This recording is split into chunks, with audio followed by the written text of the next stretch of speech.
What is going on, everybody? I am finally getting around to showing y'all what all it takes to make bolts for these Mini Striker Pistol Crossbows. And the whole reason I haven't done it before is because of these little nocks. Those suckers were hard to find, and I didn't want to show y'all how to make arrows for the strikers if they didn't fit the strikers properly, and I couldn't find where to buy those. It took me forever to find where to buy those. We got a little helper here. So I got these for sale on my website, and I'm not sure you could find them anywhere else. I'm going to show you what all else it takes. It takes these inserts here. You can pick those up off Amazon. I think I sell them a little cheaper than Amazon, and you're going to need some sort of fletchings. I sell these, but I think you could buy these cheaper on Amazon if you're just looking for the cheapest. Then you're going to need some arrow shafts, carbon, and they're going to need to be between 5.95 and 6.2 millimeters outside diameter. The inside diameter is going to be 4.2 millimeters, which lets you slide your insert right into it. Now, you can pick these arrow shafts up off Amazon, but they're pretty pricey. I sell them, but I'm not sure which one's cheaper. You may be able to get them off Amazon a little cheaper if you want to cut them down yourself. Now, we're going to make arrows from one of our arrow kits. Now, our arrow kits have everything in them that you need to make a dozen arrows. The shafts are already cut down. It's got the inserts, it's got the knobs, it's got the fletchings, everything you need. Now, we're going to make 12-inch arrows this time. Let me show you the difference between a 12 and... Oh, let me go over what all you need to do it first. You're going to need some sort of fletching glue. You're going to need some sort of fletching device. They make all kinds. You pick your favorite. And then you're going to need an aerosol. I've got an aerosol back there. They make all different kinds of aerosols. This one's a Carbon Express. It's pretty pricey, but dang, it works good. Let me show you the difference between a 12 and a 14-inch bolt. So the rail is a little bit longer on the reverse draw than it is the forward draw. So a 12-inch bolt fits just perfect in a forward draw Mini Striker. A 14-inch bolt, it protrudes a little bit, but it shoots well. Now, the only reason we have 14-inch bolts is because in my state, you have to have 14-inch bolts to deer hunt. You're not allowed to deer hunt with a crossbow with 12-inch bolts where I'm from. Now, like I said, the rail is a little bit longer on the reverse draw, but the 12-inch bolts still shoot out of it fine. They set back just a little further, but they protrude enough that you can stick a fixed blade broadhead on there. 14-inch bolts, they poke out a little bit further, but they shoot just fine. I ain't had no problem with them. I think I've killed probably, I don't know, around 10 deer with these things so far. All right, let's get into making some bolts. There ain't much to making bolts. So you just measure your rail length. Measure your rail length and cut the arrow down to whatever length you want.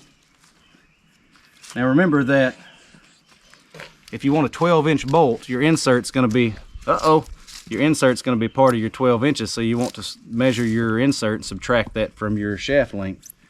Now, all you do is take one of those inserts and you just push it in. Ain't much to that. Then you stick that sucker in a fletching jig. A fletching jig? A fletching jig, that's what it is. Get you a fletching. What's a fletching? Oh, that right there, that's a fletching. Oh, there was something else I was going to tell y'all about the fletchings. Let me tell you about the fletchings. You're going to have to be, Connor, run in the house, get me a ruler. I don't know what this length is. You're going to have to be about 2 inches from your nock so that the fletchings don't sit way back there. I don't know if you can see it. Sit way back there and interfere with your string. It don't hurt them if they sit on it just a little bit. If you want to put your fletchings just a little bit further so they don't touch your string at all, that's fine. But that right there, I have found is just about perfect. They just barely touch the string. Let me see how far that is from the nock. 1.5 inches. It's 1.5 inches from the back of the fletching to the end of the arrow. So, this is some fire knock fletching glue. I have found that fletching glue is more consistent than super glue. I'm not sure what the difference is. Super glue holds just fine sometimes, but fletching glue seems to hold just fine every time. I don't know what the difference is. Just gonna take a little bit of glue. It don't take much. Put you a little bit right down the middle. You looking, buddy? Yeah. And then I just put a little bit on the end there. Then it's just as simple as setting it in your jig. Push it on there and letting it dry. Now once that arrow dries, you'll flip it over and put a fletching on the other side the exact same way.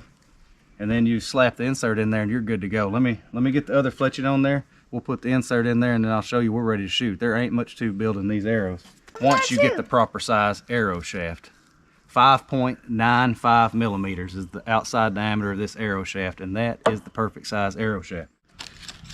Real quick while that second fletching's drying, I forgot to tell y'all, if y'all gonna cut your own arrows, you need to get you some sort of squaring tool and square up the end that you're gonna glue your insert into. This is a G5 ASD flip. It works pretty good. If you buy the kits that we sell, I've already squared up both ends of the shaft, so you don't have to worry about that. Now, I don't know if I've went over the insert, but it fits inside diameter of a 4.2 millimeter shaft. Same with the nocks. Now you can find crossbow nocks all over the place. Trying to find one that fits inside diameter of 4.2 millimeter shaft. Ooh, I had fits with it. So anyways, real quick, finishing the arrow up. All you got to do, put you a little bit of glue on the insert. Oh my goodness! Don't do that. Don't put that much glue on there. It just takes a little bit. I don't ever do that. Golly. Got all excited for the video. Then you just push it down, hold it, and if you put a big old fat glob on there like I just did, you're gonna have to wipe off the excess. Golly, bum. Anyways, we're gonna go with that. Then, depending on your fletching jig, you'll just turn your knock so that it fits your bow and it'll seat all the way up against the string. You got you a 12-inch bolt. Now, I think I went over everything. If I left anything out, y'all just let me know down in the comments and I'll do my best to answer the questions. I'll try to leave links for everything that we have here, either buying it from our website or Amazon. You know, take your pick, wherever you want to find it at. Maybe you can find it somewhere different, cheaper. If you can find these crossbow nocks somewhere cheaper, y'all give me a link. I'd like to know. So that's all we got. I appreciate y'all watching. I hope this helps. We'll catch you next time.